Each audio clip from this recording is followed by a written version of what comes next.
What is up, everybody?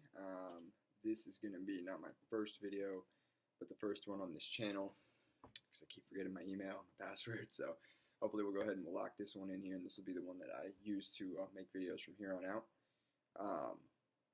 Just a quick summary, since this is going to be the first one on this channel. What this is going to be is pretty much me going over the news, pretty much politics, giving my thoughts and opinions on it, kind of how I interpret things, and what we can do moving forward based on my opinion. With that being said, I want to jump right in. A lot of stuff's going on right now. The main thing, in my opinion, in the news is not the State of the Union, it's not impeachment, but it's the debacle at the Iowa caucuses. Now a full 2 days ago, with still only 71% of the precincts reporting. Really unprecedented when you think about it. In 04, in 08, in 2012, 16, really all of the previous caucuses there in Iowa, you can expect results in the same day. That's the normal procedure. In fact, in the general election even, where they count 60 million votes, you can expect results that same night. So it's just really, really strange that we're here 2 days later with nothing.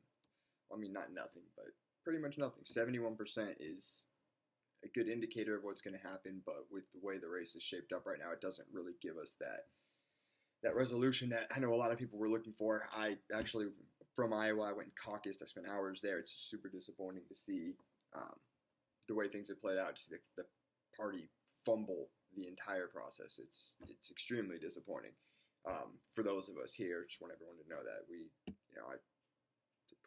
it took hours, put a lot of time into that, and to have them screw it up the way they did, yeah, no one's happy about it. But what we really want to talk about here is who does this benefit and who does this hurt? And I think the who does it benefit question is pretty clear. It benefits the people who didn't do well. It benefits specifically Joe Biden, in my opinion, being able to get up on that stage that same night and kind of shimmy his way through it. He was able to claim, we're going to get our more than fair share of delegates, et cetera, when it turns out he probably isn't going to get a single delegate out of the 40 from the state. So at least the way it's looking right now, with the 71% reporting. So by far, I think he's the winner out of the debacle.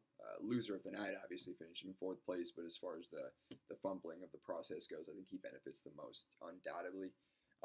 Who it hurts the most is probably going to depend on who actually ends up winning. So if Pete Buttigieg ends up coming out on top, he got screwed. There's no doubt about that. If he ends up being the winner in the final alignment, the winner in the delegates from the state, and it took this long to report those results, he absolutely got screwed. Bernie Sanders as well, of course, I think is getting the most screwed out of all of this, if we're being honest here, just based on the way that the media is actually reporting these numbers. He leads in the first alignment. So for those of you who don't know how caucuses go, you arrive with initial support of one candidate. If that candidate does not hit 15%, they are not viable, and you realign into the final alignment with a new candidate, or you choose to walk out and not support anybody because your first candidate didn't become viable. So Bernie Sanders leads in the first alignment by a larger margin than he does in the final alignment, but nonetheless he leads in both of those. Him and Buttigieg both made jumps from the first to the final alignment, so that's something interesting to look at. That means that other candidates that weren't viable, their supporters went to those two. I think Buttigieg benefited the most from the realignment, but Sanders still leads in that category. The actual delegates right now set to be handed out, just based on what's reported from a couple different spots. It looks like you have actually Sanders at 10 out of the 40, Sanders at 11 out of the 40, Buttigieg out of the 11 out of the 40, Warren at 5. No one else set to receive any delegates yet. Now, the reason that 71% has reported, yet we only have about half the delegates, it looks like, allotted, just over half, is because the majority of the precincts that haven't reported are actually in the highest populated areas in Iowa.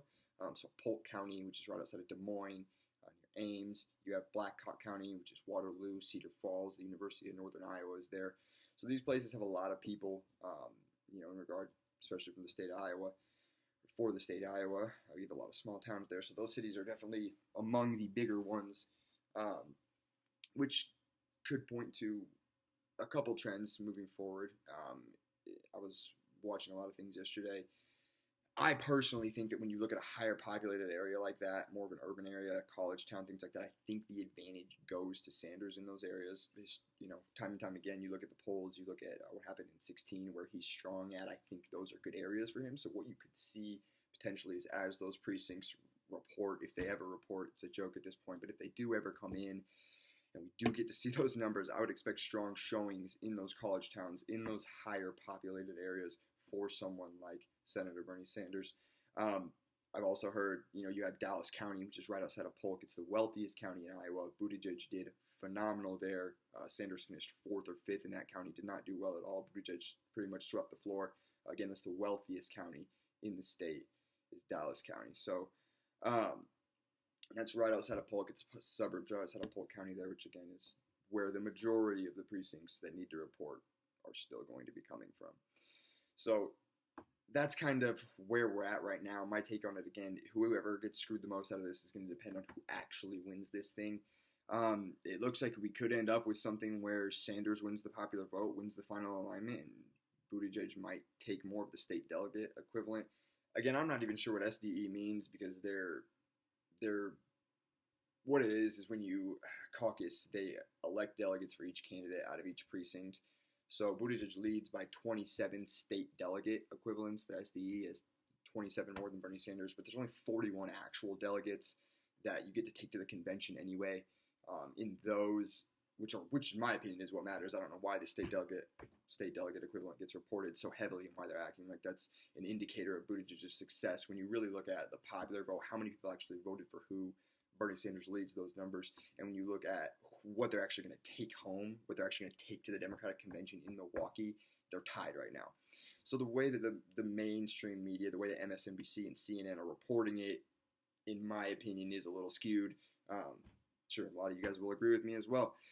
It's been a joke lately.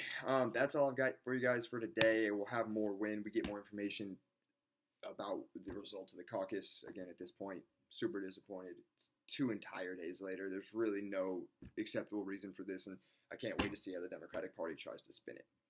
So yeah, we'll have more for you either later today or tomorrow. Take it easy, guys.